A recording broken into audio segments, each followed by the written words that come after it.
They gave me a plastic folding chair in the kitchen hallway at my own daughter's wedding. Not near the kitchen, in the hallway, behind the DJ's equipment cases, next to the service elevator where the smell of industrial cleaner mixed with the sound of metal carts scraping against concrete floors. If you're still listening, I need you to understand something. This wasn't an accident. This wasn't a mistake. This was a choice. A calculated, deliberate choice made by people who decided that Margaret Sullivan, retired nurse, widow, mother, wasn't good enough to sit with the rest of the guests. My name is Margaret Sullivan. I'm 62 years old. I live in a modest apartment in South Boston, and I survive on a pension from 30 years of nursing at Boston General Hospital. For 3 decades, I held the hands of dying patients. I cleaned wounds that would make most people vomit. I worked double shifts when my daughter Nicole needed braces, triple shifts when she wanted to go to that expensive college, and I sold the only house my late husband Thomas and I ever owned to make sure she graduated without drowning in debt.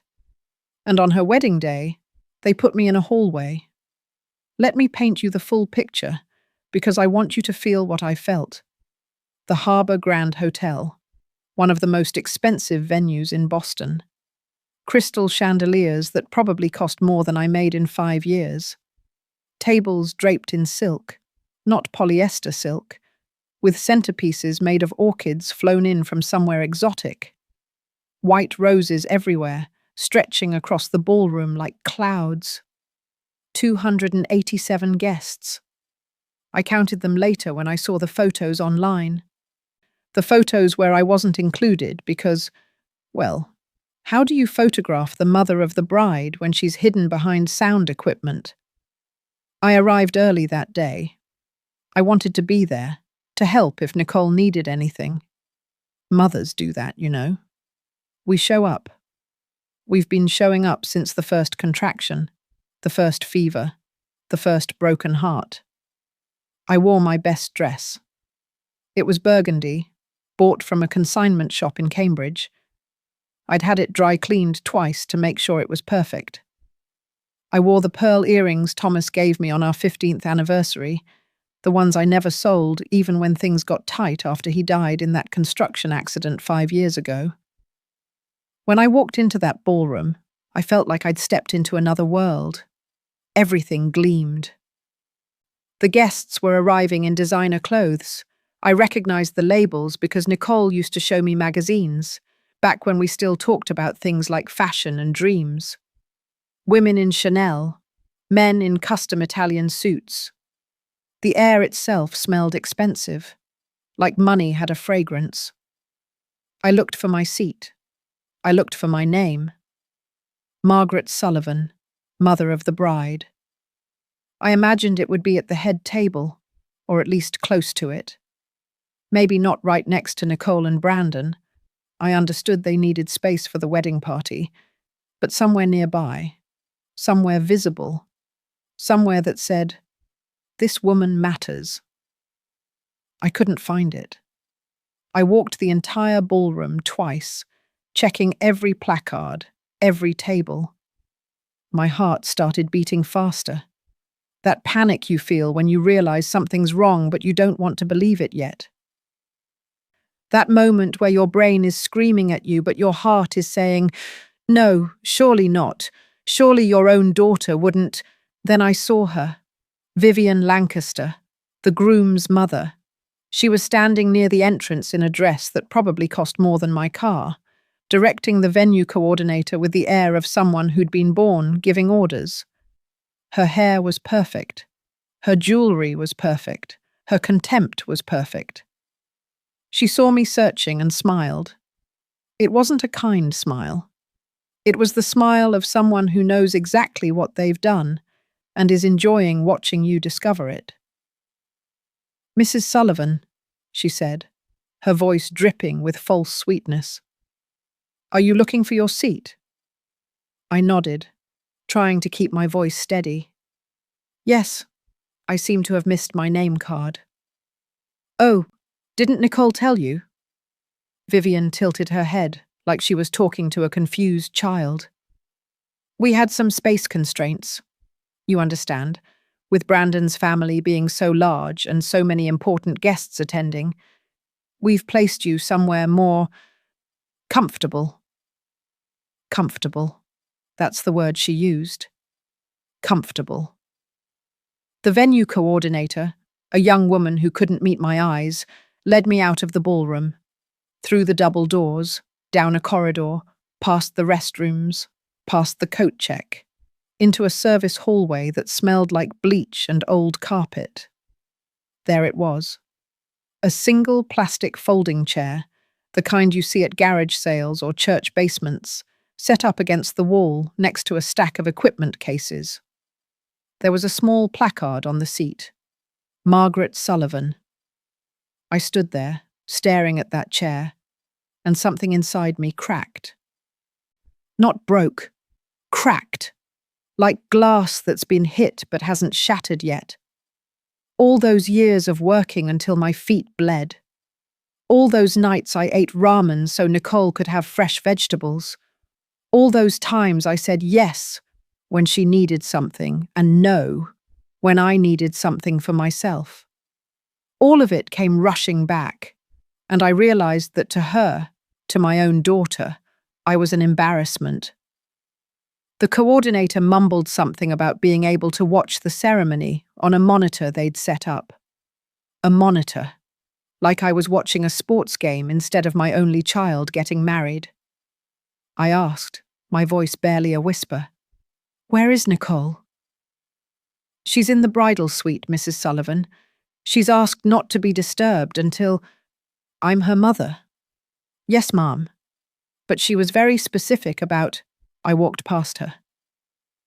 I didn't care about protocols or wishes or whatever excuse they'd prepared. I went straight to that bridal suite and pushed open the door. Nicole was standing in front of a full-length mirror, and I have to admit, she looked beautiful. The dress was stunning, lace and silk, with a train that seemed to go on forever. Her hair was pinned up with tiny diamonds woven through it. Her makeup was flawless.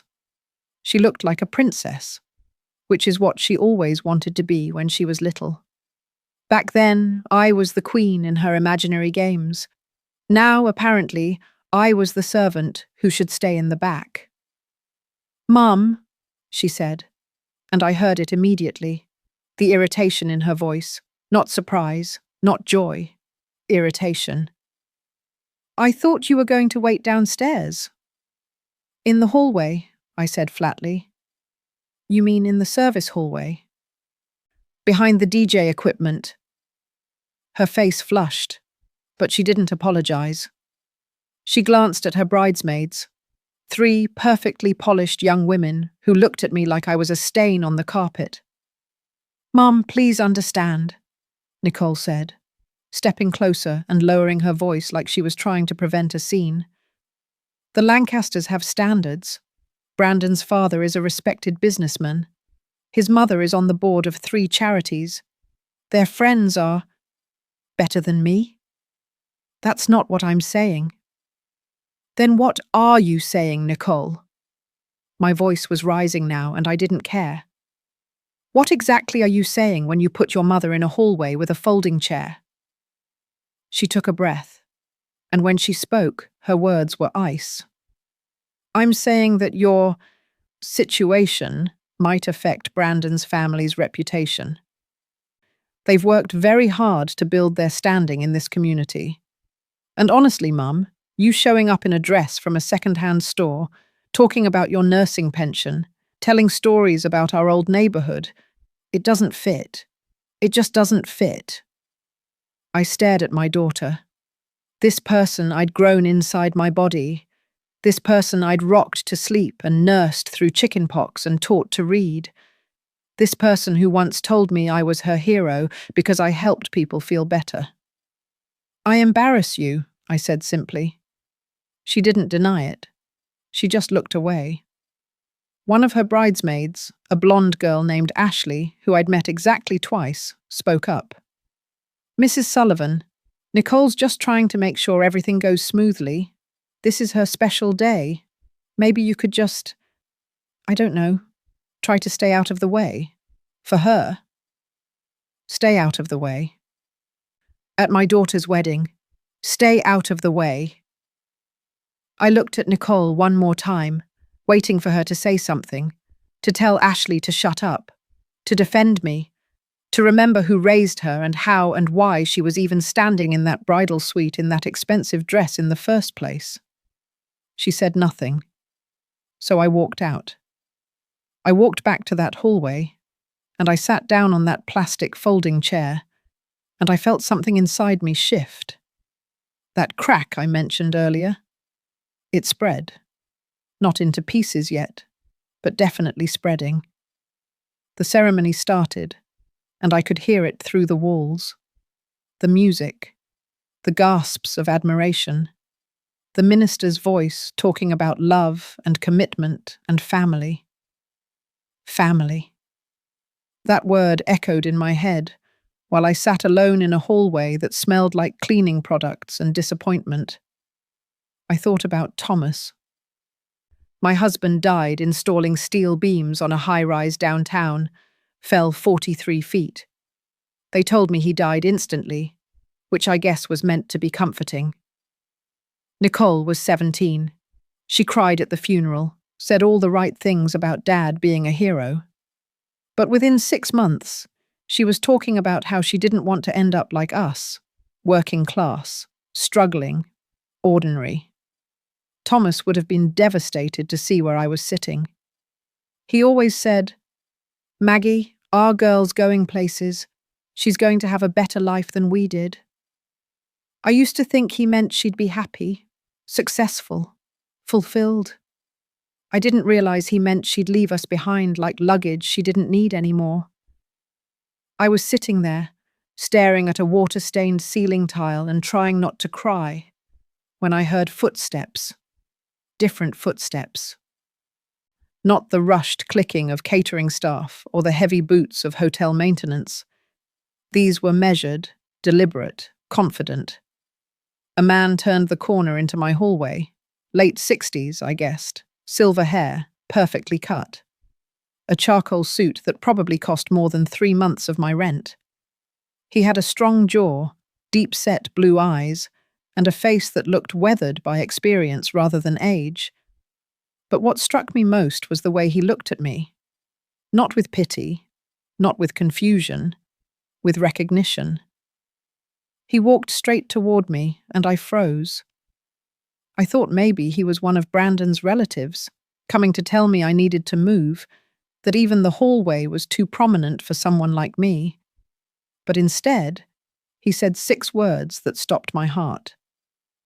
Margaret Sullivan, after all these years. I knew that voice. It had haunted me for 40 years. Through my marriage to Thomas, through Nicole's childhood, through countless sleepless nights when I wondered what might have been, I knew that voice like I knew my own heartbeat. "James?" I whispered. He smiled, that same smile I remembered from college, from stolen moments in the library, from promises we made under stars we thought would last forever. "James Mitchell," he confirmed, sitting down on the floor next to my folding chair like it was the most natural thing in the world. "And I believe we have some catching up to do." For a moment, I couldn't speak. 40 years they'd collapsed into seconds. I was 22 again, standing on the steps of Boston University, saying goodbye to the man I loved because he'd been drafted. Vietnam. That nightmare that swallowed so many boys and spit out strangers, if it spit them out at all. "You're alive," I breathed. They told me you were dead. My father said the military called. He said you died in Da Nang." James's face darkened. "Your father told you that?" He showed me papers, official-looking papers. "I mourned you, James. I mourned you for 2 years. And then my father said I needed to move on, that Thomas was a good man who would take care of me, and I was drowning in so much grief I just I said yes.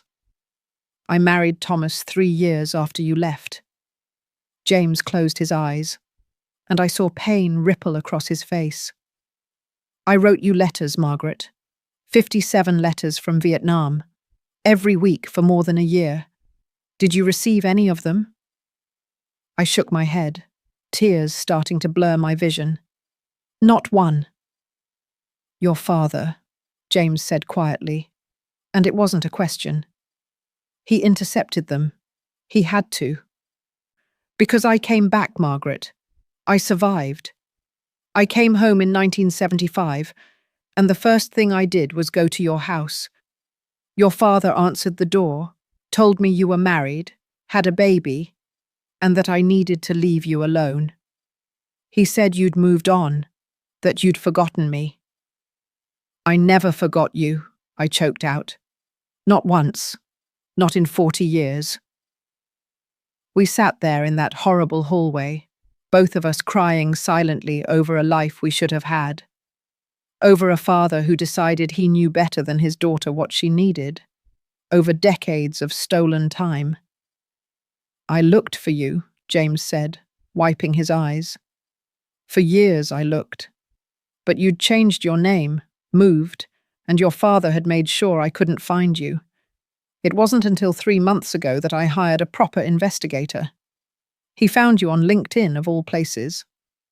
Margaret Sullivan, retired nurse from Boston General. You've been looking for me for 40 years. On and off, he admitted. I built a company, made money, more than I ever thought possible. Built a whole life in Silicon Valley. But I never married, Margaret. I dated a few women. Tried to convince myself I could move on, but I couldn't. Every single one of them I compared to you, and they all fell short. I laughed, but it came out like a sob.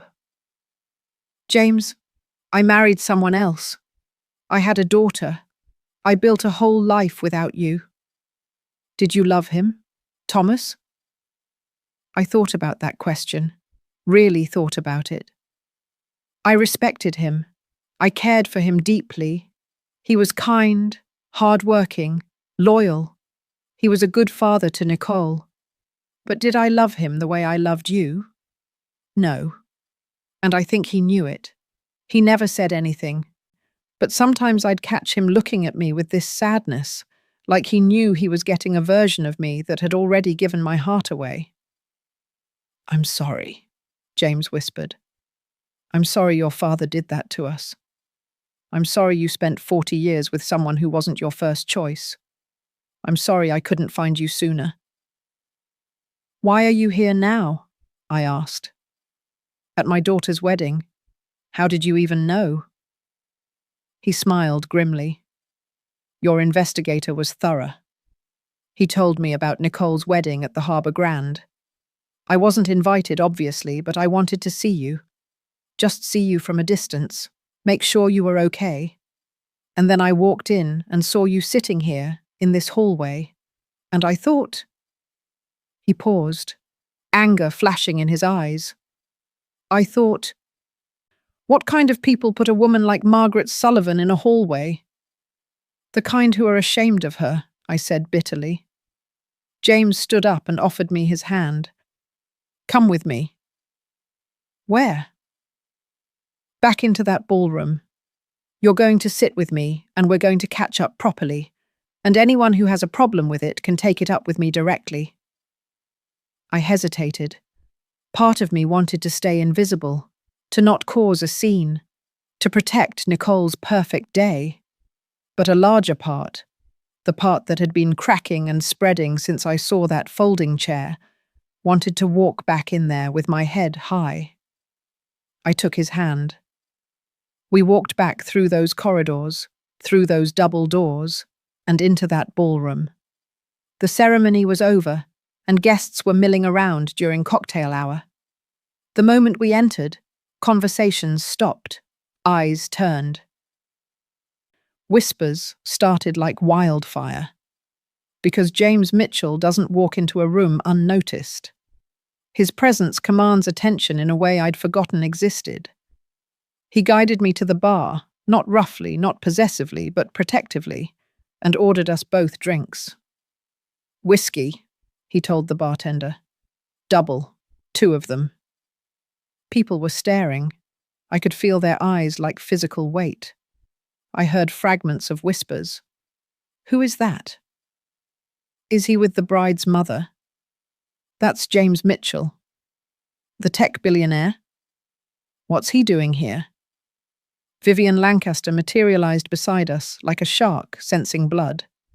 Her smile was stretched tight across her face, not reaching her eyes. I don't believe we've been introduced, she said to James, completely ignoring me. I'm Vivian Lancaster, mother of the groom. James took a leisurely sip of his whiskey before responding. James Mitchell, Margaret's date. Date. He said it so casually, so definitively. I saw Vivian's eye twitch. I wasn't aware Margaret was bringing a guest, Vivian said, her voice dripping with false politeness. We have assigned seating, and I'm afraid we didn't prepare for... I saw the seat you prepared for Margaret, James interrupted smoothly. The folding chair in the service hallway. Very thoughtful of you. Vivian's face flushed. That was simply a space issue, with so many important guests. Important, James repeated, as if tasting the word. Tell me, Mrs. Lancaster, what makes a guest important? Their bank account? Their social standing? Or perhaps their character and the sacrifices they've made for their children? I don't appreciate your tone, Mr. Mitchell, James Mitchell. Perhaps you've heard of Mitchell Technologies. We're headquartered in Palo Alto, but we've been expanding our Boston operations recently. In fact, we just acquired a rather large commercial property portfolio in the financial district. Beautiful buildings, excellent tenants, including, if I'm not mistaken, Lancaster Construction. I watched Vivian's face change. The condescension evaporated, replaced by calculation and a hint of fear. You own our building? She asked carefully. As of 3 months ago, yes. The lease comes up for renewal in... He paused, pretending to think. 60 days, I believe, give or take. The silence that followed was delicious. Vivian's mouth opened, closed, opened again, like a fish gasping for air. I see, she finally managed. Well, I'm sure we can discuss business matters at a more appropriate time. This is, after all, a celebration. Is it? James asked mildly. I'm not sure Margaret feels very celebrated sitting in a hallway. Before Vivian could respond, Nicole appeared. My daughter, in her beautiful wedding dress, with her perfect makeup and her diamond-studded hair. She looked between me, James, and Vivian with growing alarm. Mum, she said, and there was an edge to her voice, a warning. Who is this? You didn't mention bringing a guest. This is James Mitchell, I said, finding my voice. My actual voice, not the small, apologetic voice I'd been using. We were engaged 40 years ago before I married your father. We lost touch, and today we found each other again. Nicole's eyes went wide. She'd never heard about James. I'd never told her because talking about him hurt too much, and after he was supposedly dead, there seemed no point in burdening her with my lost love story. You were engaged to someone before Dad? She asked, and I heard accusation in it, as if I'd betrayed Thomas's memory by having a past. Yes, I said simply. I was young and in love, and then he went to war, and my father told me he died. So I mourned, and I moved on, and I married your father, who was a good man, Nicole, a genuinely good man. But James was my first love, and he's standing here now, after 40 years, and I'm grateful for that. Brandon appeared then, Nicole's new husband. He looked uncomfortable, his bow tie slightly askew. Is everything okay here? Everything is fine, Vivian said quickly, shooting her son a look that clearly said, stay out of this. Mr. Mitchell was just explaining to your mother why I'm displeased with the hospitality shown to Margaret, James finished. You see, Brandon, I have a bit of a soft spot for people being treated poorly by those who consider themselves superior. Comes from growing up poor in Southie myself. So when I see a retired nurse, a woman who spent 30 years saving lives, being shoved into a service hallway at her own daughter's wedding, I get protective.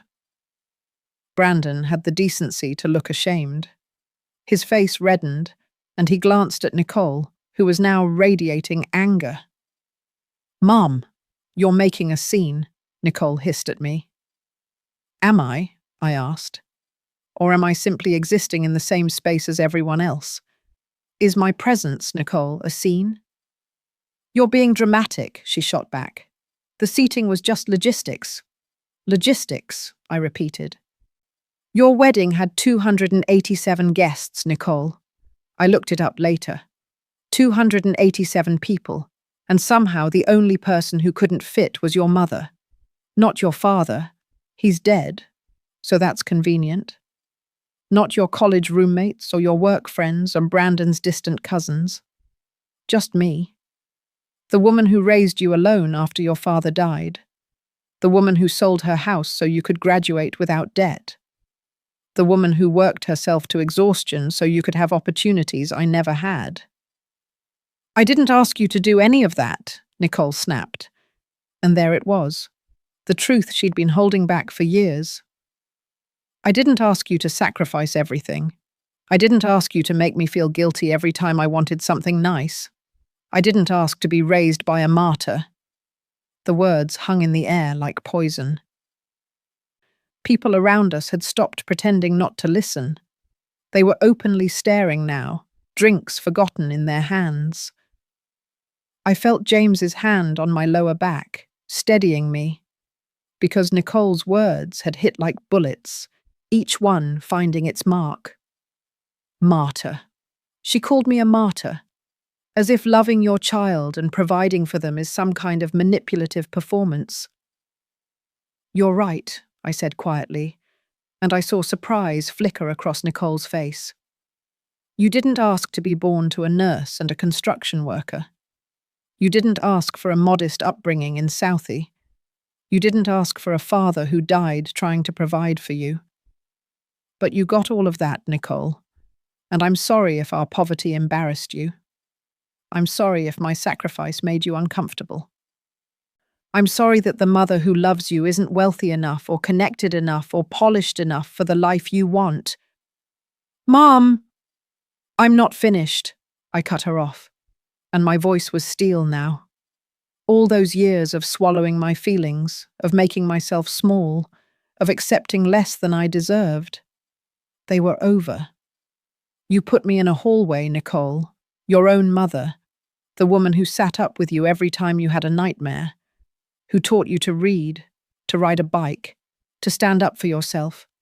And you put me in a hallway because you were ashamed of me. Because the Lancasters have standards, and apparently I don't meet them.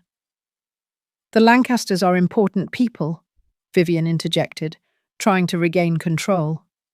We have a reputation. Built on what? James asked sharply. Construction contracts? Social connections? Because I did some research. Mrs. Lancaster, and your husband's company has been treading water for 3 years. Revenues down, debts up, and you're one bad quarter away from serious trouble. So maybe instead of worrying about who sits where at your son's wedding, you should worry about how you're going to make rent when your lease comes up. Richard Lancaster, Brandon's father, pushed through the crowd. He was a large man, red-faced, with the bearing of someone used to being obeyed. What the hell is going on here? He demanded. Who are you and why are you threatening my wife? James Mitchell, James said, extending his hand. Richard didn't take it. I own the building where your company is headquartered, and I'm not threatening anyone. I'm simply pointing out that people who sit in glass houses shouldn't throw stones.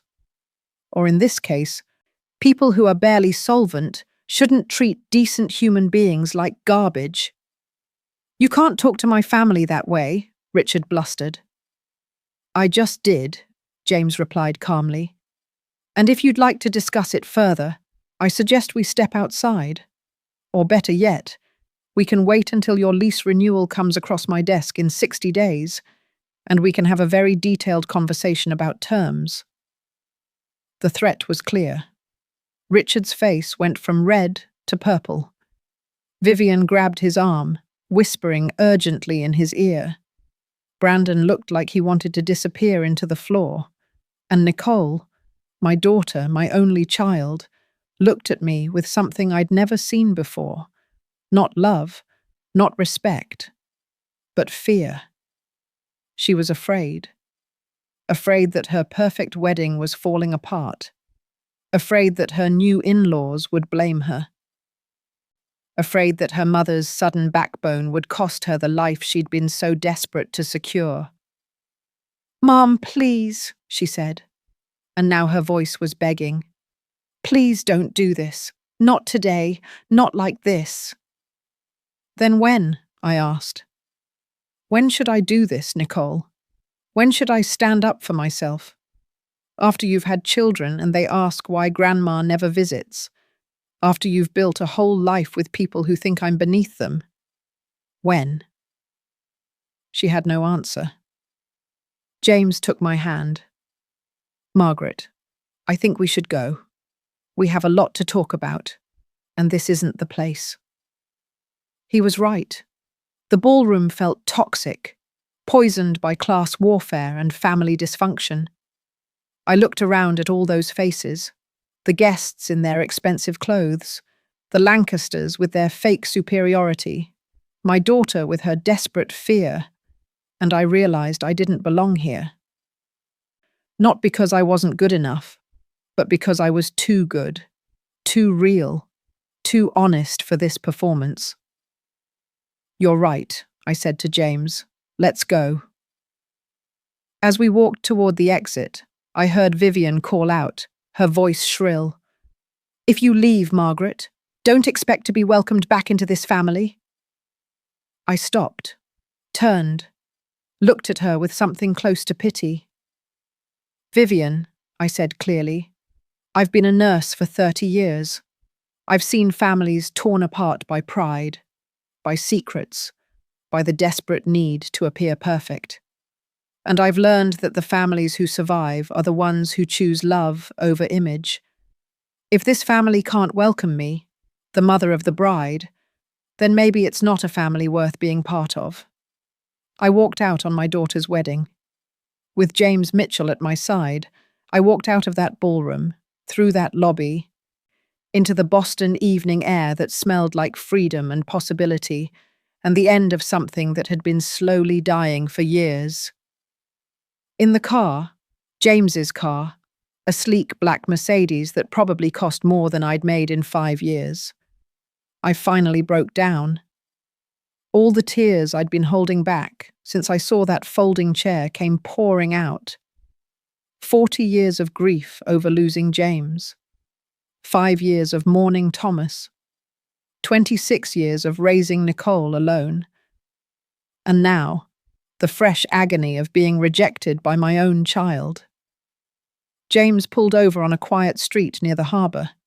He didn't try to stop my crying or tell me it would be okay. He just held me while I sobbed against his expensive suit, probably ruining it with my tears and mascara. When I finally ran out of tears, I pulled back and laughed bitterly. "I'm sorry. I've probably destroyed your jacket." "I have others," he said gently. "Margaret, I need to ask you something, and I need you to be honest. Are you okay? I mean really okay?" "I don't know," I admitted. "I feel like I just blew up my relationship with my daughter, maybe permanently." "She did that," James corrected. She made the choice to put you in that hallway. She made the choice to side with people who value money over character. You just made the choice not to accept it anymore. But she's my daughter, I whispered. I'm supposed to love her unconditionally. Love doesn't mean doormat, James said firmly. You can love Nicole and still demand respect. Those aren't mutually exclusive. We sat there as the sun set over Boston Harbor, turning the water gold and orange and red. It reminded me of sunsets from 40 years ago, when James and I were young and in love and thought we had forever. What happened to you? I asked quietly. After Vietnam, after you came back and I was already married, what did you do? James leaned back, eyes distant. I was angry, lost. I'd survived a war only to come home and find out the woman I loved had been kept from me through lies. So I threw myself into work, got into early tech, computers, software, made smart investments, built a company, made more money than I ever thought possible. And you never married? Almost, he admitted. Twice. Got engaged both times. But both times, as the wedding approached, I'd wake up in cold sweats, thinking about you, wondering where you were, if you were happy. I called them both off, broke two good women's hearts because I couldn't let go of you. That's not fair to them, I said. Or to you? No, he agreed. It wasn't. But I couldn't help it, Margaret. I tried. God knows I tried. But you were the one. You've always been the one. Fresh tears pricked my eyes. James, I have nothing to offer you. I'm 62 years old. I live on a pension. I rent a one-bedroom apartment. My daughter just publicly humiliated me. I'm about as far from a prize as you can get. He turned to face me fully, and in his eyes I saw something I hadn't seen in decades, genuine, unconditional love. You think I care about money? He asked. I have more money than I can spend in 3 lifetimes. You think I care about status? I've met presidents and CEOs and royalty, and most of them are empty, hollow people playing a part. You, Margaret Sullivan, are real. You're kind, you're strong. You spent your life helping people, not profiting off them. You're exactly the prize I've been looking for. We sat there in that car, 2 people in their 60s who'd lost 40 years but were being given a second chance. It felt impossible. It felt like a fairy tale. But it also felt right in a way nothing had felt right since 1973. What happens now? I asked. James smiled. Now we have dinner. There's a place on Newbury Street, Legal Seafoods, best lobster rolls in Boston. We'll eat, we'll talk, and we'll figure out what comes next. Together. Together. That word settled into my chest like warmth. For 5 years since Thomas died, I'd been alone. For 26 years before that, I'd been lonely even when married. But now, sitting in James Mitchell's car with my mascara running and my heart cracked open, I felt less alone than I had in decades. We had dinner. The lobster rolls were perfect, sweet meat, light mayo, toasted buns. We talked for 4 hours straight, filling in 40 years of life. I told him about Nicole's childhood, about Thomas's kindness, about my nursing career. He told me about building his company, about near bankruptcies and major successes, about the women he'd almost married and why he couldn't. Around 10 p.m., my phone started buzzing. Nicole. 12 missed calls, 23 text messages. I turned it face down on the table. You should probably respond, James said gently. Probably, I agreed. But I didn't. Because for once, maybe for the first time in my entire life, I was choosing myself, my happiness, my peace. And if that made me selfish, then maybe it was time I learned to be selfish. James drove me home around midnight. At my door, he kissed my hand like a gentleman from another era. "Can I see you tomorrow?" he asked. "Yes," I said without hesitation. "Yes, you can see me every day if you want." He smiled, that beautiful smile I'd missed for 40 years. "Be careful what you offer, Margaret. I might take you up on it." After he left, I finally looked at my phone. The messages from Nicole ranged from angry to pleading to furious to desperate. How could you embarrass me like that? The Lancasters are threatening to disinvite me from family dinners. Brandon's father is saying terrible things about you. Mum, please fix this. You're ruining everything. I can't believe you walked out on my wedding. Fine. Don't respond. But know that you've destroyed our relationship. I read each message twice. Then I turned off my phone and went to bed. Not because I didn't care. I cared deeply, painfully, but because I was exhausted from carrying other people's expectations, and for one night, I needed to rest. The next morning, James called at 7 a.m. "I hope I didn't wake you," he said. "I've been up since 5, I admitted. Nurses never lose the habit of early mornings." "Good. Get dressed. I'm picking you up in an hour. There's someone I want you to meet." That someone turned out to be Lisa Chen, a sharp-eyed attorney in her 40s who worked for James's company. We met at her office in downtown Boston, a corner suite with floor-to-ceiling windows overlooking the harbor. "Mrs. Sullivan," Lisa said, shaking my hand firmly. "James has told me about your situation, and I have to say, I'm appalled. No parent should be treated that way." "It is what it is," I said, trying to keep my voice neutral. "No," Lisa said firmly. "It's wrong. And more importantly, it may be legally actionable." I frowned. "I don't want to sue my daughter." "I'm not talking about suing Nicole," Lisa clarified. "I'm talking about leverage. James owns the building that houses Lancaster Construction. Their lease is up in 60 days. I propose we draft new terms that include what I call a dignity clause." "What's a dignity clause?" I asked. Lisa smiled. It wasn't a kind smile. It was the smile of a predator who'd just spotted prey.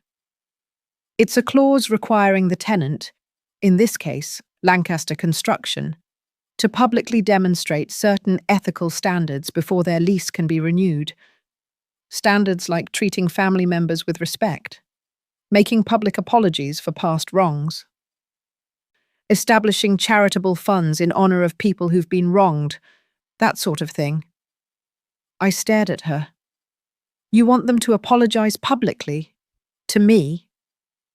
"Not just apologize," Lisa said, pulling out a thick folder. "I want them to acknowledge what they did, make it right, and ensure it never happens again. James and I have drafted preliminary terms. Would you like to see them?" She slid the folder across her desk. I opened it with trembling hands. The document was titled Lease Renewal Terms for Lancaster Construction, Harbour Tower Property. I skimmed through the legal language until I got to Section 7, Special Conditions. My breath caught. The tenant agrees to the following as preconditions for lease renewal. A. Publication of a formal letter of apology to Margaret Sullivan in the Boston Globe, acknowledging the mistreatment she received at a family event and affirming the company's commitment to dignity and respect for all individuals, regardless of economic status. B.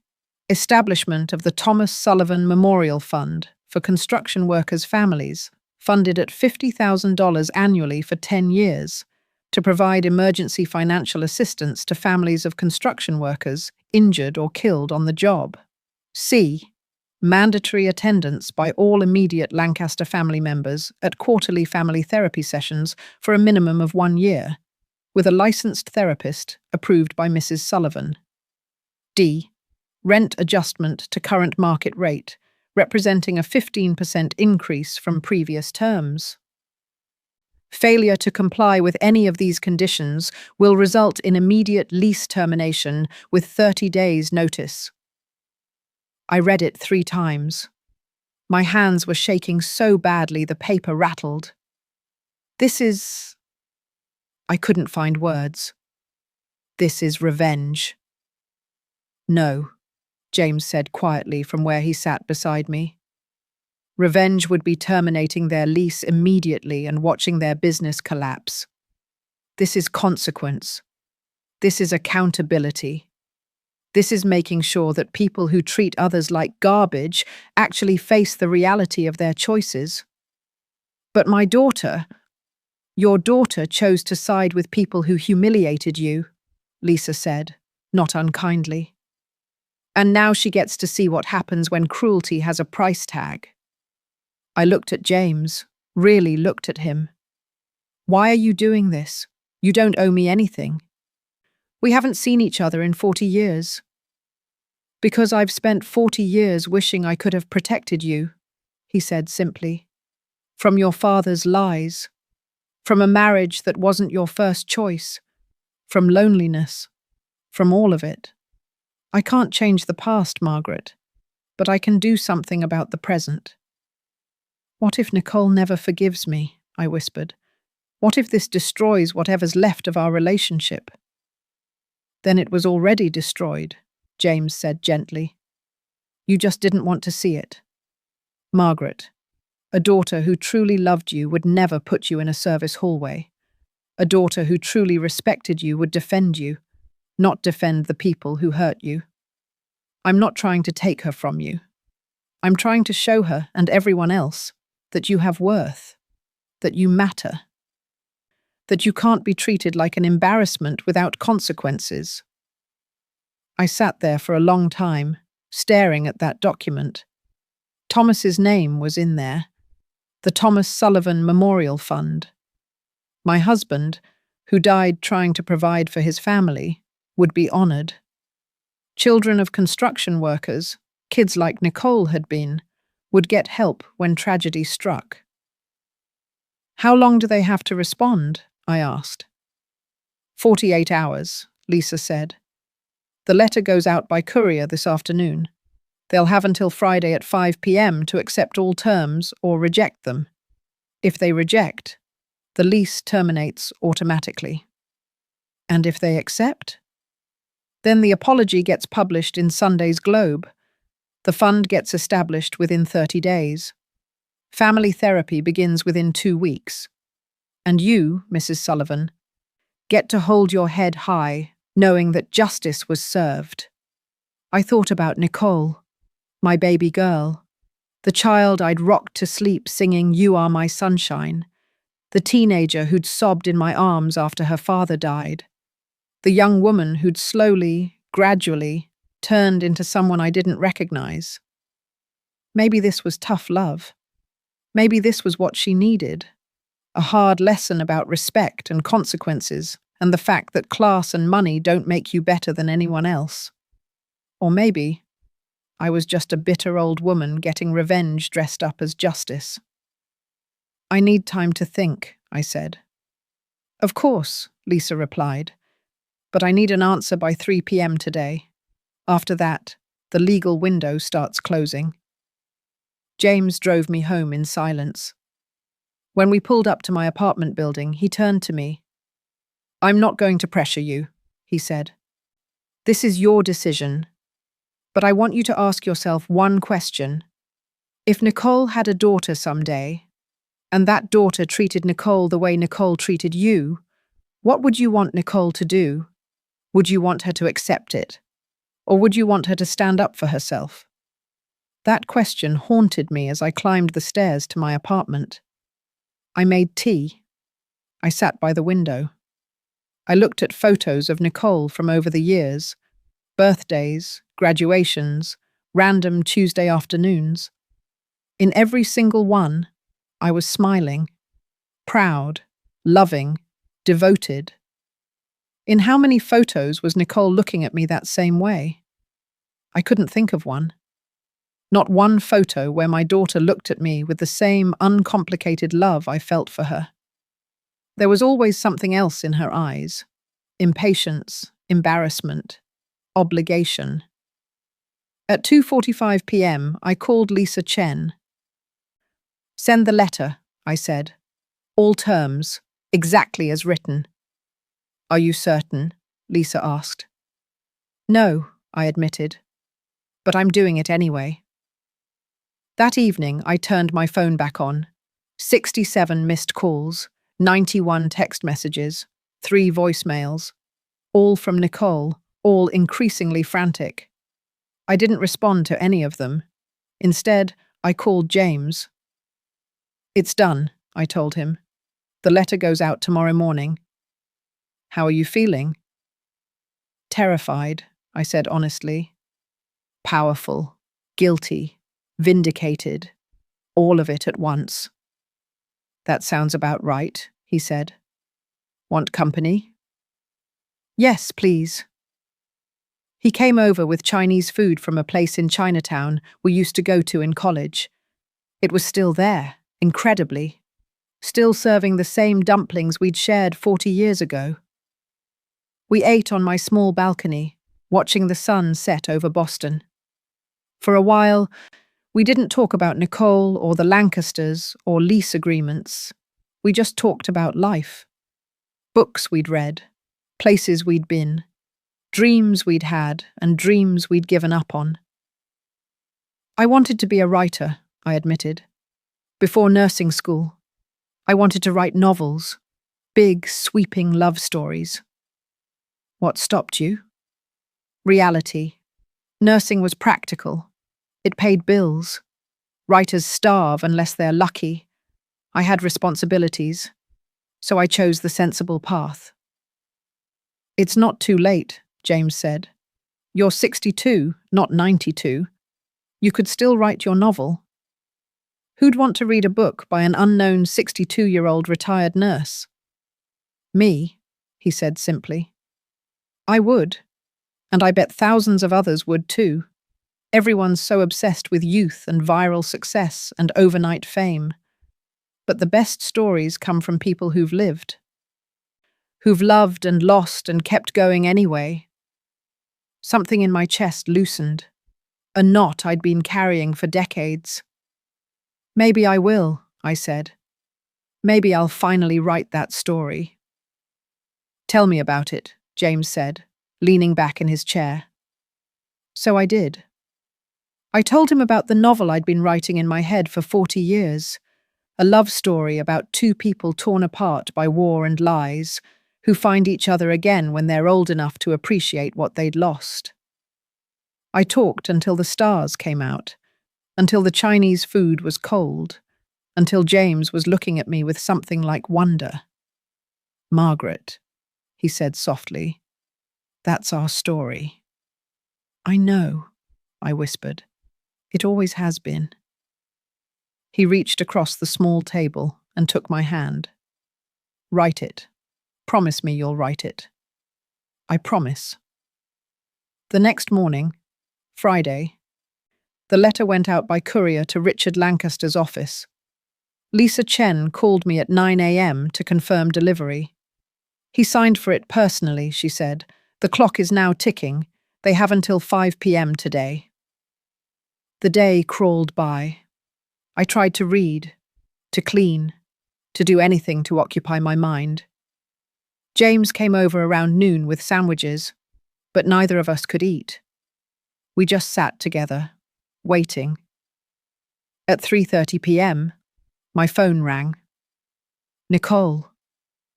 I stared at it, my heart pounding. James nodded toward it. "You should answer." I picked up. "Mum." Nicole's voice was raw, like she'd been crying for hours. "What have you done?" "I've stood up for myself," I said quietly. something I should have done at your wedding. The Lancasters got some insane legal letter. They're being required to apologize to you publicly. To set up a fund in Dad's name. To go to therapy. Mum, this is blackmail. No, Nicole. Blackmail is illegal. This is a business arrangement with conditions. James owns their building. They want to renew their lease. These are his terms. His terms? You mean you agreed to this? You signed off on humiliating my husband's family. They humiliated me first, I said, and my voice was steady, strong. They put me in a service hallway at my own daughter's wedding. They treated me like I was an embarrassment, a charity case, something to be hidden. And you let them. You stood there in your beautiful dress with your perfect hair, and you let them treat your mother like garbage. I was trying to keep the peace. At my expense. My voice rose now, cracking with emotion. You sacrificed my dignity to keep people happy who don't deserve your loyalty. The Lancasters are not good people, Nicole. Good people don't measure worth by bank accounts. Good people don't shove a widow into a hallway because she's not rich enough. Brandon's father is saying they'll reject the terms. He says he'd rather lose the building than be extorted. That's his choice, I said. And it'll cost him his business, because they can't afford to relocate. Their debt-to-revenue ratio is terrible. They're barely solvent. Without that building, Lancaster Construction folds within 6 months. How do you know that? James had his lawyers look into it. Due diligence. That's what smart people do before they make business decisions. There was a long silence. When Nicole spoke again, her voice was small. Brandon says if his father's business collapses, he'll lose his trust fund. We'll lose the apartment. Everything. And there it was. The truth beneath all of Nicole's choices. She'd married money, security, status. She'd chosen the Lancasters' world because it offered her everything I couldn't give her. Wealth, prestige, a life where she'd never have to worry about making ends meet.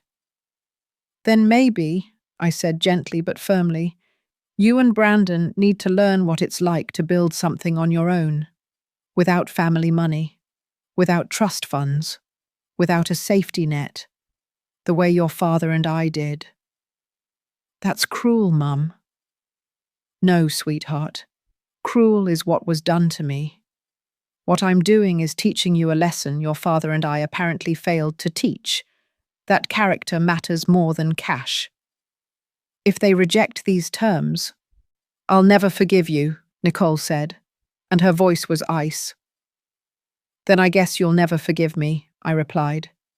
Because I'm not backing down. Not this time. Not ever again. I hung up before she could respond.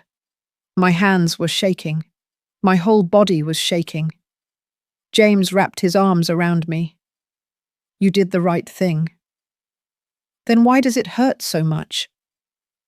Because love always hurts when it's forced to choose between enabling and empowering. You're empowering Nicole to grow up, to see beyond her privilege, to understand consequences. That's good parenting, Margaret. It's just painful parenting. At 4:57 p.m., my phone rang. Lisa Chen. They've accepted, she said, and I could hear the smile in her voice. All terms. Richard Lancaster called 3 minutes ago. He's signing the paperwork now. The apology will run in Sunday's Globe. The fund will be established by next Friday. Family therapy starts in 2 weeks. I couldn't speak. My throat had closed up completely. Mrs. Sullivan? Are you there? I'm here, I managed. I can't believe they actually agreed. They had no choice, Lisa said. It was accept or lose everything. Richard Lancaster is a bully, but he's not stupid. He knows when he's beaten. After I hung up, I sat in silence for a long time. James sat beside me, not speaking, just present. I just forced my daughter's in-laws to publicly apologize to me, I finally said. I used money and power and legal leverage to make them bow. That's not who I am, James. I'm a nurse. I help people. I don't destroy them. You didn't destroy anyone, James said firmly. You held them accountable. There's a difference. The Lancasters still have their business. They still have their wealth. They still have their son. All you've taken from them is their ability to treat people badly without consequences. Nicole will hate me. Maybe for a while, James admitted. But someday, maybe not today, maybe not this year, but someday, she'll understand. She'll have children of her own, and someone will treat her poorly, and she'll remember that her mother taught her a crucial lesson. Self-respect is not negotiable. Sunday morning, the apology appeared on page B3 of the Boston Globe. James brought the paper to my apartment along with fresh bagels and coffee. The letter was formal, stiff, clearly written by lawyers. But it was there, in print, for all of Boston to see. An open letter to Margaret Sullivan. On behalf of the Lancaster family, Sheldon, we wish to formally apologize to Mrs. Margaret Sullivan for the treatment she received at a recent family event.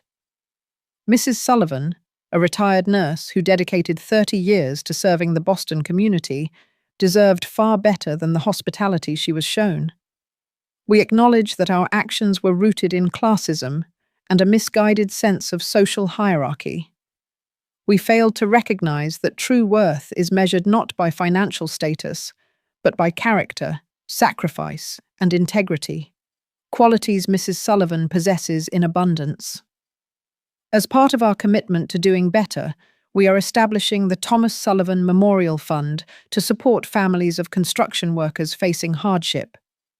We hope this fund honors the memory of Mr. Sullivan and demonstrates our sincere desire to repair the harm we've caused.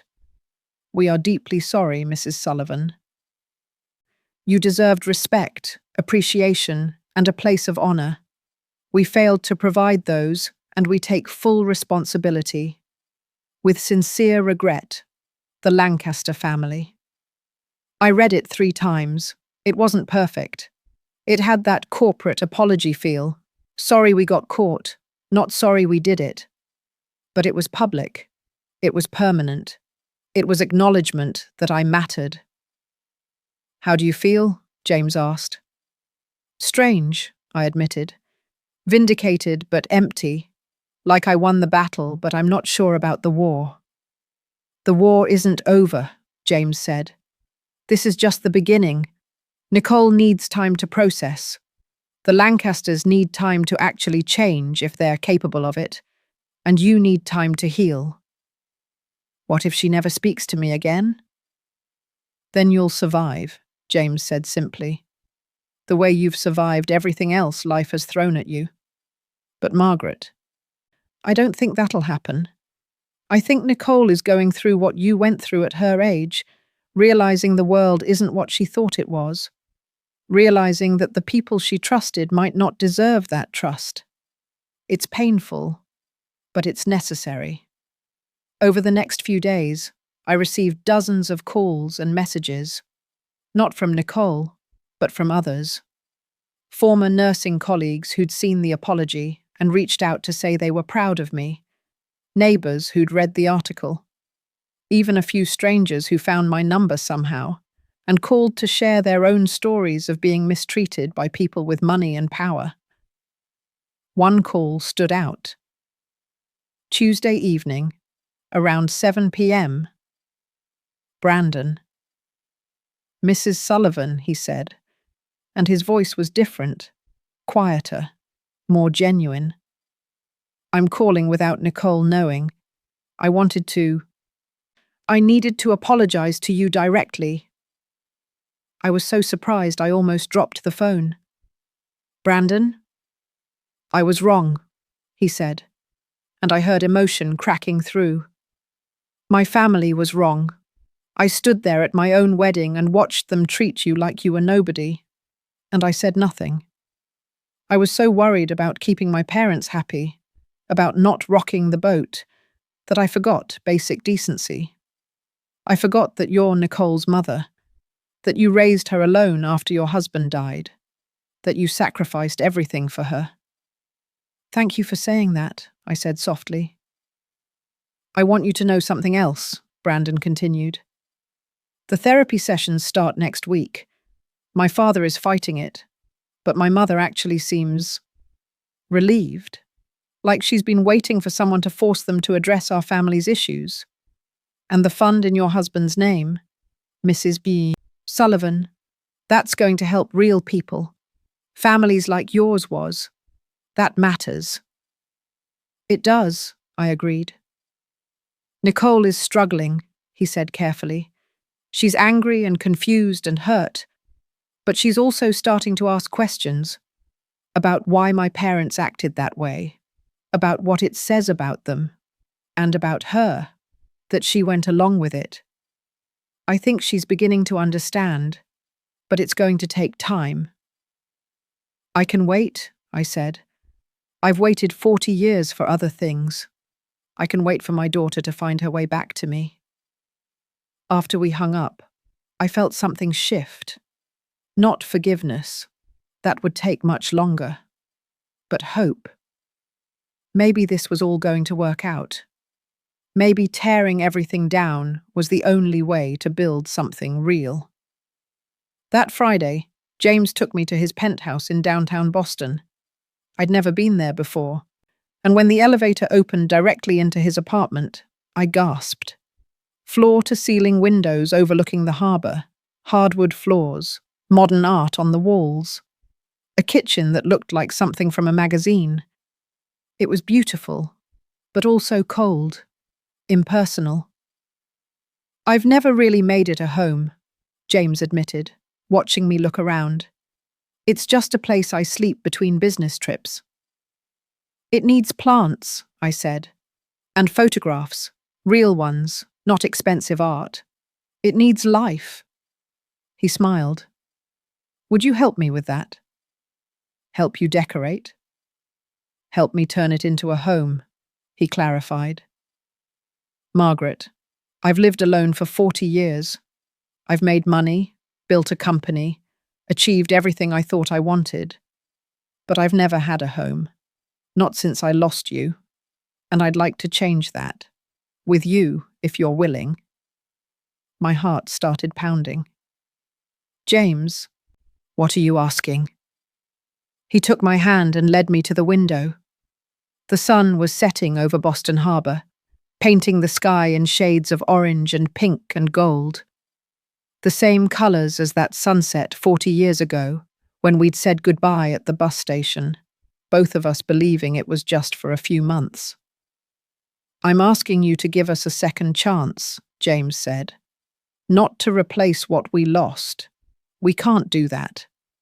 But to build something new, something real. I'm asking you to let me spend whatever time we have left making up for the time we lost. I live on a pension, James.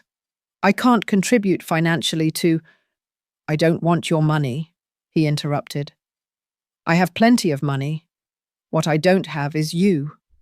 What I don't have is someone to laugh with, to cook breakfast with, to sit in comfortable silence with while we read books on a Sunday morning.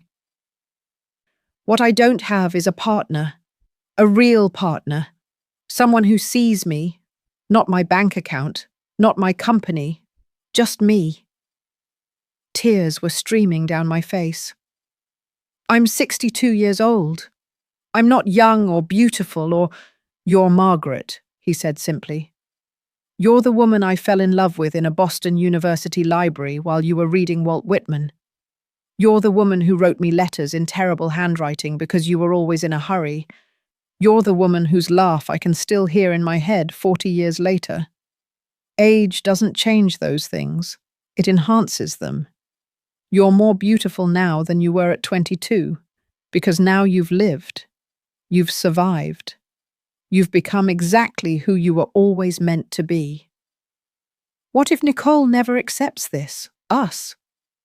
Then we'll deal with it together, James said. But Margaret, you can't keep living your life based on Nicole's approval. She's an adult. She made her choices at that wedding. Now you get to make yours. And I'm hoping, I'm praying, that you'll choose me. Choose us. Choose the life we should have had 40 years ago. I looked out at Boston Harbor, at the city where I'd spent my entire life, where I'd raised my daughter, buried my husband, worked myself to exhaustion, where I'd been small and apologetic and grateful for scraps of affection. I thought about that folding chair in the service hallway. I thought about Nicole's cold dismissal. I thought about 40 years of wondering what if. And I thought about James. This man who'd never married because he couldn't forget me, who'd spent decades looking for me, who'd stepped into my humiliation and turned it into vindication, who was offering me not just love, but partnership, equality, respect. Yes, I said. Yes to all of it. James's face broke into the most beautiful smile I'd ever seen. He pulled a small box from his pocket, velvet, worn at the edges. I bought this in 1973, he said, opening it to reveal a simple diamond ring, not huge or ostentatious, just elegant and timeless. I was going to propose the night before I shipped out to Vietnam, but we ran out of time, and then, well, you know what happened then. I've carried this ring for 40 years, Margaret. Moved it from apartment to apartment, house to house. I couldn't throw it away, because throwing it away meant giving up hope. And I never gave up hope that someday, somehow, I'd find you again. He got down on one knee, slowly wanting, because we're not 20 anymore, and looked up at me with those blue eyes I'd never forgotten. Margaret Sullivan, will you marry me? Will you give me the honor of spending whatever years we have left as your husband? Will you let me love you the way I should have been loving you for the past 40 years? I was crying too hard to speak. I just nodded and held out my hand. He slid the ring on. It fit perfectly, like it had been waiting all this time, and stood to kiss me. A real kiss. The kind of kiss that erases decades and makes you feel 22 again, standing on a bus station platform, believing in forever. We stood there for a long time, holding each other while the sun set over Boston and turned everything gold. 3 weeks later, on a Wednesday afternoon, my doorbell rang. I wasn't expecting anyone. James was in California for business meetings, due back tomorrow. I opened the door to find Nicole standing there. She looked terrible, eyes red and puffy, hair pulled back in a messy ponytail, wearing jeans and a sweatshirt instead of her usual polished outfits. "Mom," she said, and her voice broke. "Can I come in?" I stepped aside without a word. She walked to my small living room and sat on the couch where she'd sat 1,000 times as a child, teenager, young woman. But now she looked different, smaller somehow, more vulnerable. We sat in silence for a while. I didn't push. I just waited. Finally, Nicole spoke. "I've been going to therapy, with Brandon and his parents. It's been hard." "I imagine so." The therapist asked me why I was so desperate to please the Lancasters. Why I cared more about their approval than about defending you. And I didn't have a good answer. I just kept saying it was about keeping the peace, about not making waves, about wanting to fit into their world. She paused, wiping her eyes. But then the therapist asked me something else. She asked, "When you were growing up, did your mother ever make you feel like you had to earn her love? Did she ever make you feel like you weren't good enough?" Nicole looked at me, tears streaming down her face. And I said no. I said you loved me unconditionally. that you sacrificed everything for me, that you never once made me feel like I wasn't enough. And then the therapist said, "So why are you treating her the way you'd never accept being treated? Why are you giving her conditional love when she only ever gave you unconditional love?"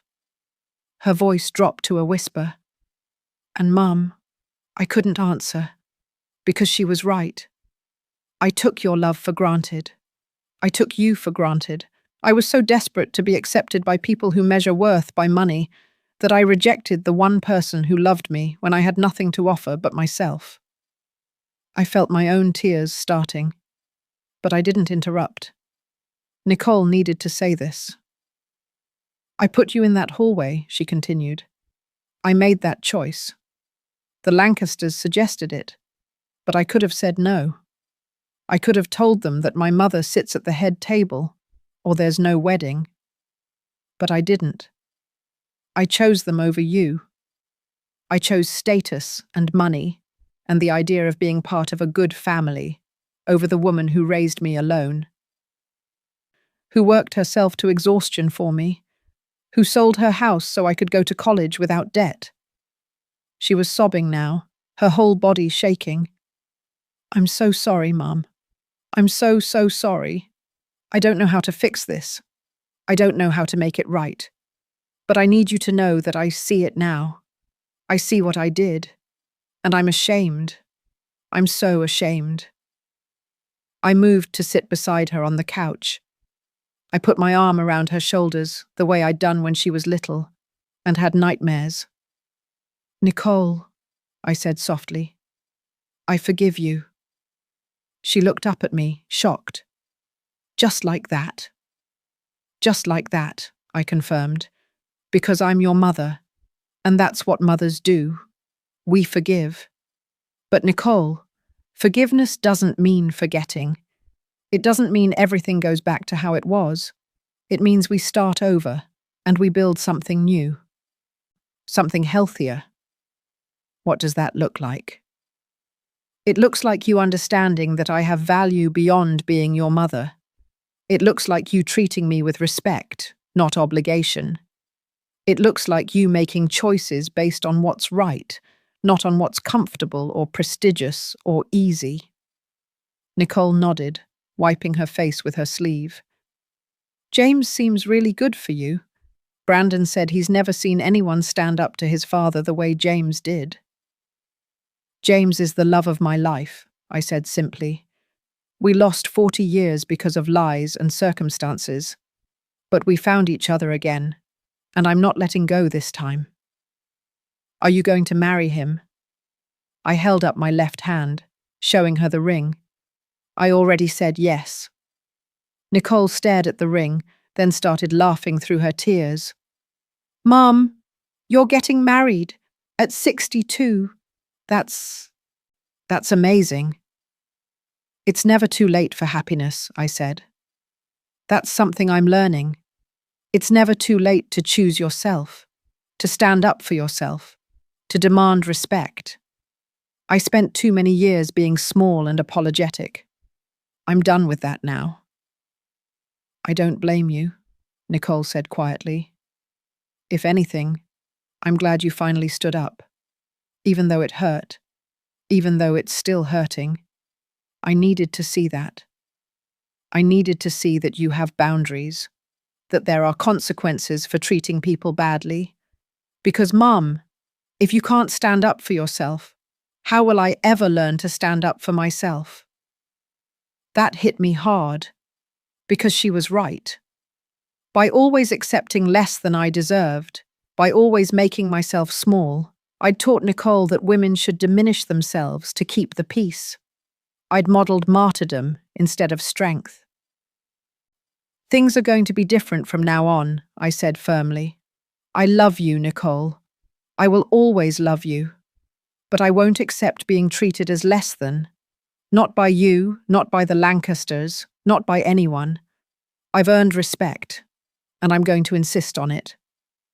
"I understand," Nicole said. "And honestly, I respect you more now than I ever have.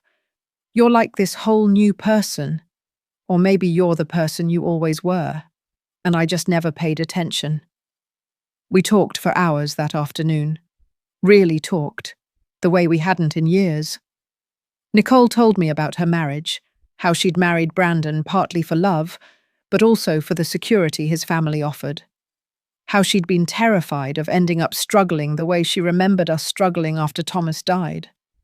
How that fear had driven her to make choices she was now questioning. I told her about my own fears, about feeling invisible after Thomas died, about worrying I'd failed as a mother because my daughter seemed ashamed of me, about the loneliness of living alone in a small apartment, wondering if anyone would notice if I disappeared. By the time Nicole left, something had shifted between us. Not back to the way it was. That was impossible now. But forward to something new, something more honest and equal. At the door, Nicole hugged me tight. I love you, Mum, and I'm sorry it took almost losing you to realize how much. I love you too, sweetheart. Always. After she left, I called James in California. Nicole came by, I told him. We talked. Really talked. And I think we're going to be okay.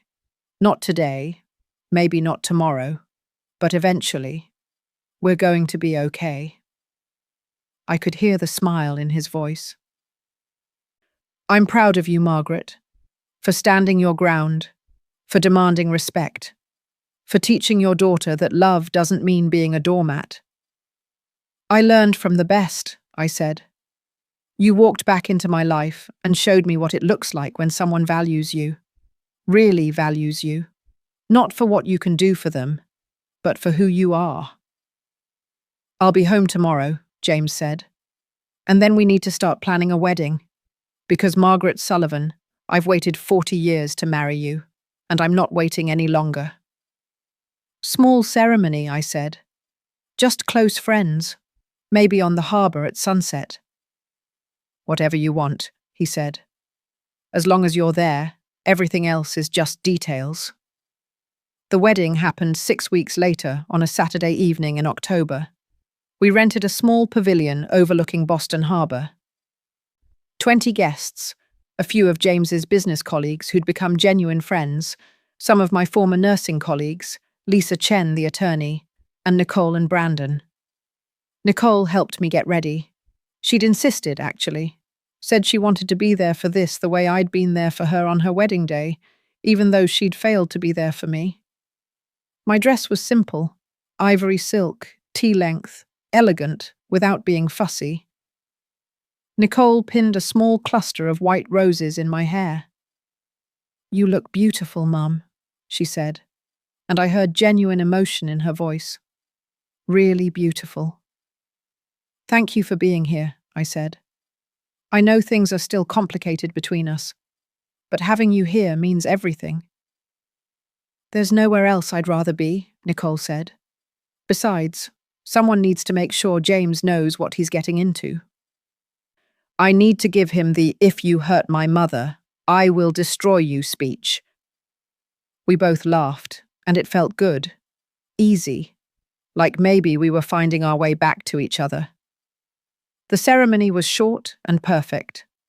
James stood under that pavilion in a dark suit, silver hair catching the sunset light, looking at me like I was the only person in the world. When I walked toward him, no aisle, no one to give me away because I was giving myself freely, I felt 40 years of regret and loneliness fall away. The minister kept it simple, talked about second chances and enduring love, and the courage it takes to start over. When it was time for vows, James went first. Margaret, he said, and his voice was steady despite the tears in his eyes. 40 years ago, I loved you with the passion and certainty of youth. Today, I love you with the wisdom and gratitude of age. I love you for who you were, who you are, and who you're still becoming. I promise to honor you, to respect you, to stand beside you through whatever comes. I promise to never let another day pass where you question your worth. And I promise that for whatever time we have left, you will never feel invisible again." I was crying by the time he finished. When it was my turn, I took his hands and spoke from my heart. "James, you came back to me when I needed you most. You reminded me that I have value beyond what I can do for others. You showed me what it means to be truly seen and truly loved. I promise to build a life with you based on honesty, mutual respect, and the kind of love that survives separation and time. I promise to never settle for less than I deserve again. And I promise to spend every day showing you that 40 years was worth the wait." When the minister pronounced us married and James kissed me, our small gathering of guests erupted in applause. But I barely heard them. I was too busy being present in that moment, being kissed by my husband, my true love, the man I thought I'd lost forever. At the reception, a simple dinner at a harbourside restaurant, Nicole stood to give a toast. "I'm not good at public speaking," she began, and I could see her hands shaking slightly. "But I need to say something. 6 months ago, I made the worst decision of my life. I chose appearances over substance. I chose other people's approval over my own mother's dignity. And it almost cost me the most important relationship I have." She looked directly at me, tears streaming down her face. "Mum, you taught me so many things growing up, but the most important lesson, I'm only learning now. You taught me that self-respect isn't selfish, that standing up for yourself isn't cruel, that demanding to be treated with dignity isn't arrogant, it's necessary. You taught me by example, by finally choosing yourself, by refusing to be small anymore." Her voice wavered, but she pushed through. "James, thank you for loving my mother the way she deserves to be loved. Thank you for showing her, and me, that it's never too late for happiness. And thank you for teaching my husband's family that money doesn't buy the right to treat people as less than human." She raised her glass. "To Margaret and James, may your second chance be everything your first chance should have been. May you have decades together. And may you both continue teaching the rest of us what real love looks like." Everyone drank, and I had to wipe my eyes. Brandon stood next and cleared his throat nervously. "I don't have a prepared speech," he admitted. "But I want to say something too. Mrs. Sullivan, Margaret, I'm sorry. I'm sorry I stood silent at my wedding. I'm sorry I let my family treat you the way they did. I was raised to believe that certain people matter more than others, that success is measured in dollar signs and social connections. But you've taught me something my expensive education never did. That character is the only currency that actually matters." He glanced at his parents, who were sitting stiffly at a corner table. Richard's face was stone. Vivian's eyes were red, like she'd been crying earlier. "My family is learning that lesson the hard way," Brandon continued. "Through therapy, through uncomfortable conversations, through having to face what we've become. It's painful, but it's necessary. So thank you, Margaret, for not letting us get away with it, for demanding better from us, from me." The evening continued with good food, quiet music, and genuine conversation. At one point, I saw Nicole talking with Vivian Lancaster, actually talking, not just making polite small talk. I couldn't hear what they were saying, but I saw Vivian nod, saw her wipe her eyes, saw something shift between them. Later, I asked Nicole about it. "She apologized," Nicole said, sounding surprised. "Really apologized. Not the lawyer-written public statement, but a real apology. She said that putting you in that hallway was the worst thing she'd ever done. and that she's spent the past 6 weeks in therapy, realizing how much of her life has been spent judging people by their bank accounts. She said she wants to be better, that she needs to be better. Do you believe her? I asked. Nicole thought about it. I think she's trying. Whether she succeeds or not, I don't know. But at least she's trying. That's more than I expected from her. People can change, I said, if they want to badly enough, if the consequences of not changing become unbearable. As the evening wound down and guests started leaving, James and I stood on the pavilion deck, watching the harbour lights reflect on the water. His arm was around my waist. My head rested on his shoulder. We fit together like we'd never been apart. Are you happy? He asked softly. More than I knew I could be, I answered honestly. James, 6 months ago I was sitting on a folding chair in a service hallway, feeling like my life was over, like I was invisible, irrelevant, and now I'm here, married to you, with my daughter actually seeing me for the first time in years. It feels like a dream. It's not a dream, he said, kissing the top of my head. It's real. And it's just the beginning, Margaret. We have so much time ahead of us. So many things to do and see and experience together. Like what? Like Tuscany. I still want to take you there. That little village I mentioned, Montefiorale. We could rent a villa for a month. Drink wine, eat pasta, read books in the sun. Just exist together without schedules or obligations. A whole month? Why not? We've earned it. 40 years of missed time deserves at least a month of making up for it. I laughed. James Mitchell, are you trying to sweep me off my feet? Every single day for the rest of our lives, he said seriously. That's the plan. We went to Tuscany that November, rented a stone villa on a hillside covered in olive groves, spent our days walking through medieval villages, our evenings cooking simple meals and drinking local wine, our nights talking about everything and nothing until we fell asleep, tangled together. One afternoon, sitting on the villa's terrace with a notebook in my lap, I started writing. The novel I'd been carrying in my head for 40 years finally started pouring out onto paper. James read each chapter as I finished it, offering encouragement and honest feedback. This is good, Margaret, he said, after reading the 5th chapter. Really good. You need to finish this. Promise me you'll finish it.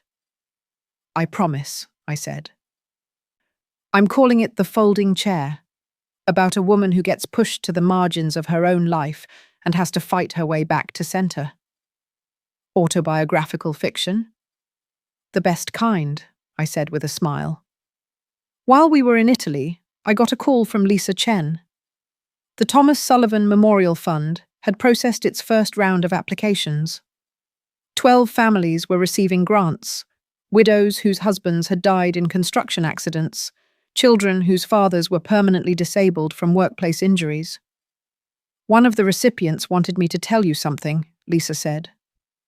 Her name is Maria Gonzalez. Her husband fell from scaffolding 3 months ago. She has 4 kids under 10.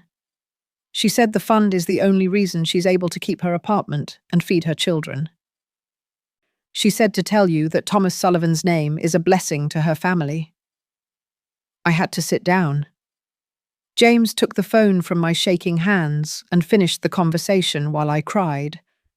Not sad tears, healing tears, the kind that wash away old grief and replace it with purpose. Thomas hadn't died for nothing. His name was helping people. His memory was making a difference. And somehow that made everything, the years of struggle, the financial stress, the exhaustion, feel worth it. When we returned to Boston in December, Nicole and Brandon invited us for Christmas dinner. At their apartment this time, not the Lancaster family estate. Just the 4 of us, plus Vivian and Richard. It was awkward at first. Richard barely spoke, clearly still bitter about the lease terms and public apology. But Vivian made an effort. She asked me about Italy, and about the book I was writing, about James's business. She was trying, genuinely trying, to see me as a person rather than an embarrassment. Over dessert, a pie I'd baked from Thomas's mother's recipe, Vivian spoke up. Margaret, I want you to know that the therapy sessions have been enlightening. I've realized how much of my life I've spent performing, being the right kind of wife, maintaining the right kind of image, associating with the right kind of people. And I've never asked myself what's actually right, what's actually good, what actually matters. She paused, gathering courage. You matter. You've always mattered. And I'm sorry, truly sorry, that I couldn't see that I let my obsession with appearances blind me to the fact that you're an extraordinary woman who deserved honor, not humiliation. The table went silent. Richard shifted uncomfortably. Nicole watched her mother-in-law with cautious hope. Brandon looked stunned. Thank you, Vivian, I said quietly. That means a great deal to me. I don't expect us to be friends, Vivian continued. I know I've caused too much hurt for that, but I hope we can be family, real family, the kind that shows up for each other, not the kind that evaluates each other's net worth. I'd like that, I said, and surprisingly I meant it. The evening ended peacefully. As James and I drove home through snowy Boston streets, I reflected on how much had changed in 6 months. I'd gone from invisible to seen, from discarded to cherished, from silent to vocal, from a woman accepting a folding chair in a hallway to a woman who demanded and received respect. What are you thinking about? James asked, glancing over at me. I'm thinking about how strange life is, I said. How one terrible moment, sitting on that folding chair, led to all of this. To finding you again, to standing up for myself, to Nicole finally seeing me, to the Memorial Fund helping families, to Vivian actually trying to change. None of this would have happened if I'd been seated at the head table like I should have been. So you're saying the humiliation was worth it? No, I said firmly. The humiliation was wrong. It was cruel. It was unacceptable. But my response to it, our response to it, created something meaningful. It forced change that needed to happen. It taught lessons that needed to be learned, including lessons I needed to learn about my own worth. James reached over and took my hand. You know what I love most about you? Your ability to find meaning without excusing wrongdoing, to forgive without forgetting, to move forward without pretending the past didn't hurt. I learned that from nursing, I said. You can't heal a wound by pretending it doesn't exist. You have to clean it out, even though it hurts, before you can bandage it and let it heal properly. We drove the rest of the way in comfortable silence. When we got home to James's penthouse, our penthouse now, since I'd moved in after the wedding, I stood at the window looking out at Boston Harbor. The same view I'd seen on the night James proposed. The same city I'd lived in my entire life. But everything looked different now. I wasn't the same woman who'd sat in that hallway 6 months ago. That woman was small, afraid, apologetic. She accepted scraps and called it love. She swallowed her dignity and called it peace. But this woman, the one reflected in the window, standing in a beautiful home with a man who cherished her, with a daughter who was learning to see her, with a legacy growing in her late husband's name, this woman knew her worth. This woman had boundaries. This woman understood that demanding respect wasn't cruelty, it was self-love. My phone buzzed, a text from Nicole. Thank you for tonight, Mom, for showing up, for giving Vivian another chance, for teaching me what grace looks like. I love you. I texted back. I love you too, sweetheart. Always. James came up behind me and wrapped his arms around my waist. Come to bed, Mrs. Mitchell.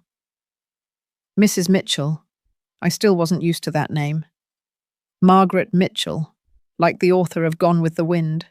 It made me smile every time. In a minute, I said. I just want to stand here a little longer and remember. Remember what? Remember the woman I was 6 months ago, so I never become her again, so I never forget what I'm worth, so I never let anyone make me feel invisible again. James kissed my neck softly. You could never be invisible, Margaret. You shine too bright. I turned in his arms and kissed him properly.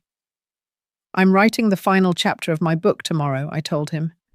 The part where the main character realizes that her second chance isn't about going back in time. It's about moving forward with wisdom earned from pain. That sounds like a good ending. It's not an ending, I corrected. It's a beginning.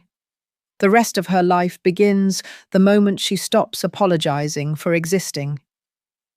The next morning, I sat at my writing desk, a beautiful antique James had bought me, saying every writer needs proper workspace, and finished my novel.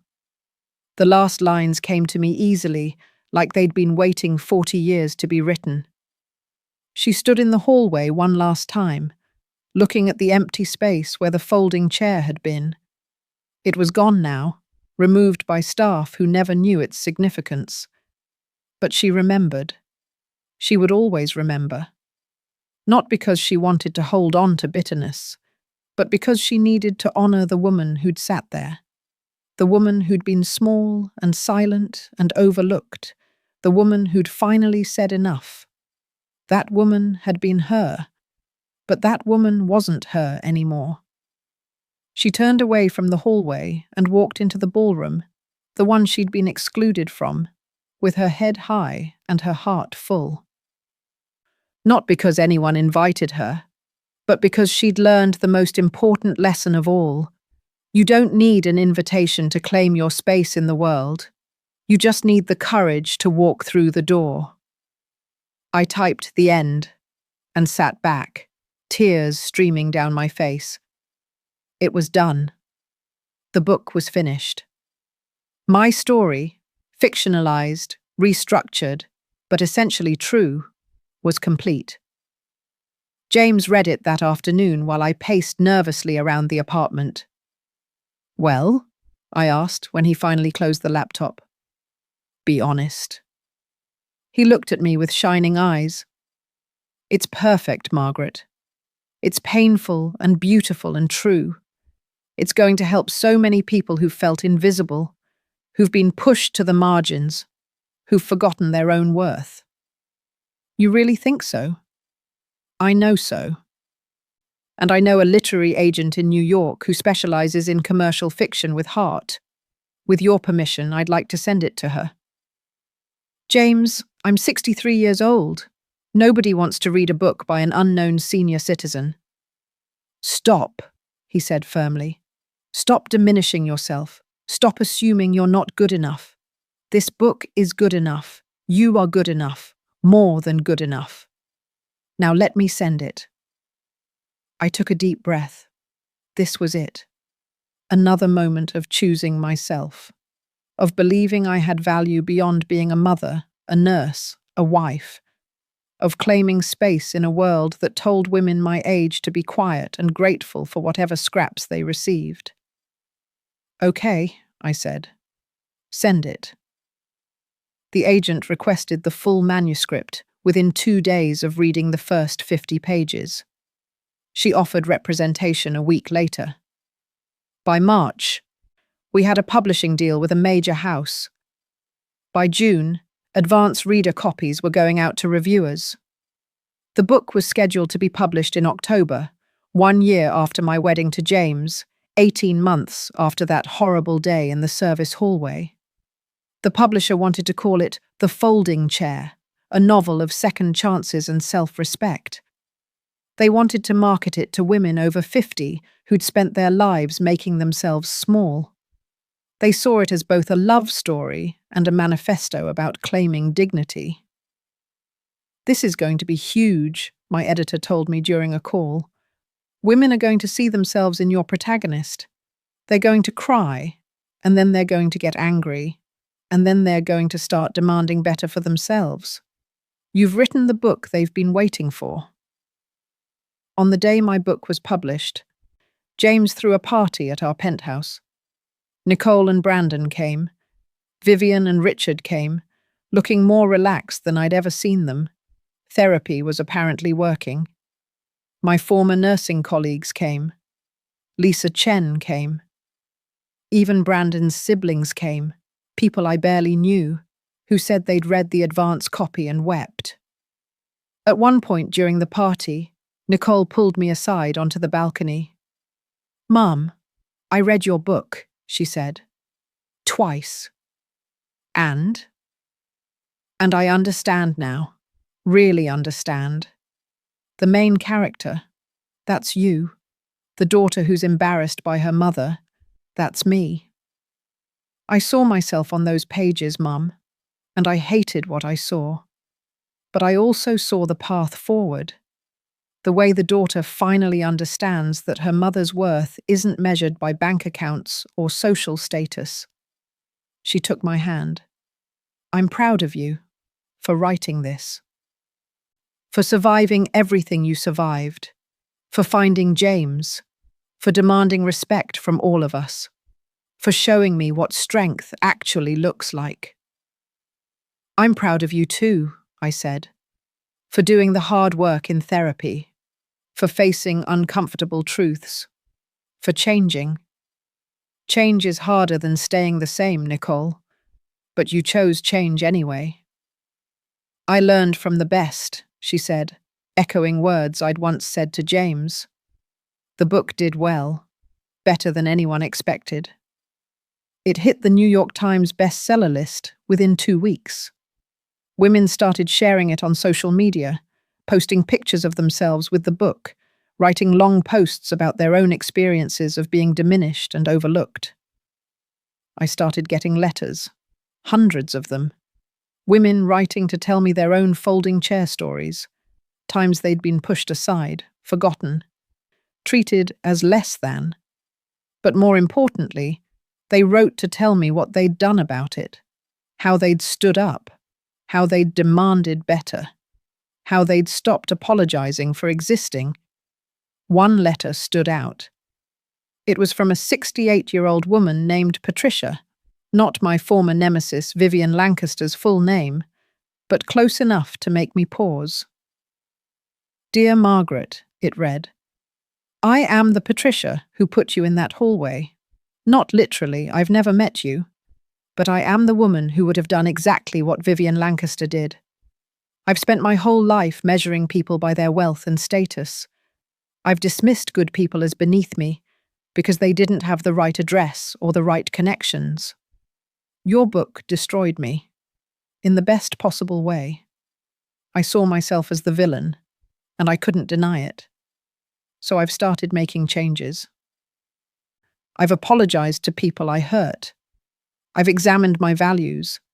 I've started volunteering at a homeless shelter, actually talking to people I would have crossed the street to avoid before. I can't undo the damage I've caused, but I can stop causing more. Thank you for writing this book. Thank you for holding up a mirror and forcing people like me to look at what we've become."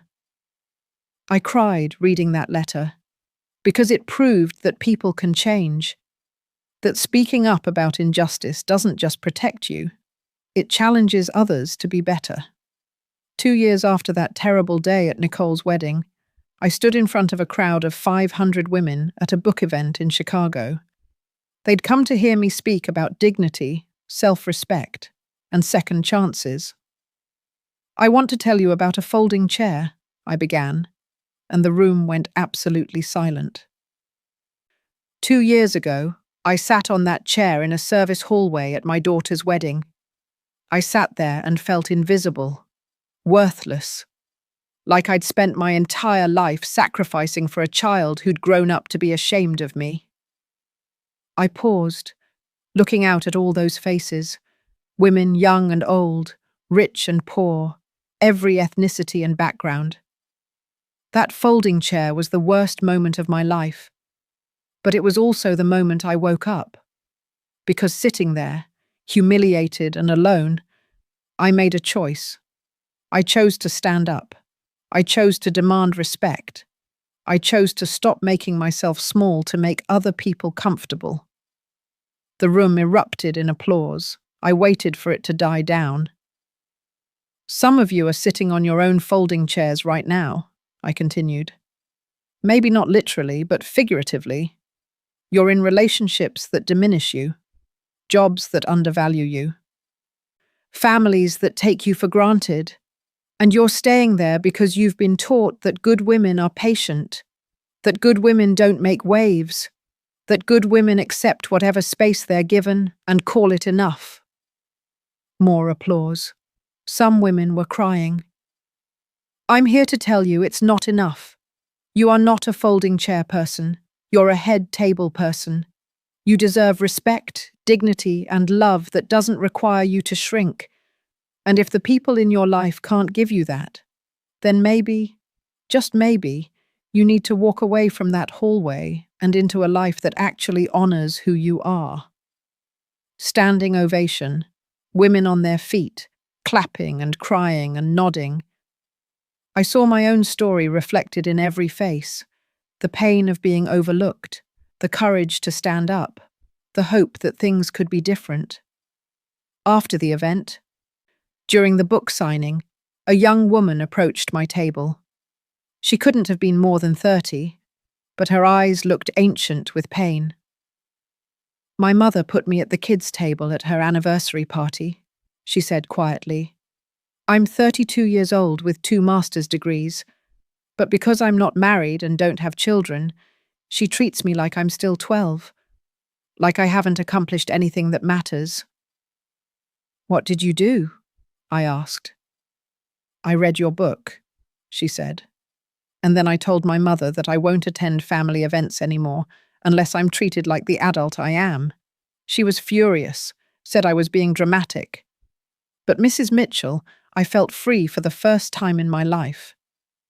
Good, I said, signing her book. Stay free. Don't ever let anyone make you small again. She walked away with her head higher than when she'd approached. And I thought, this is why I wrote the book. Not for money or fame or validation, but for that woman, for all the women carrying their own folding chairs, waiting for permission to put them down. That night, back in our hotel room, James held me while I processed the emotional weight of the day. You're changing lives, he said. You know that, right? Every woman who reads your book, every person at your events, you're giving them permission to value themselves. I'm just telling my story, I said. I'm just being honest about what happened and how I survived it. That's exactly what makes it powerful, James said. You're not preaching from some perfect pedestal.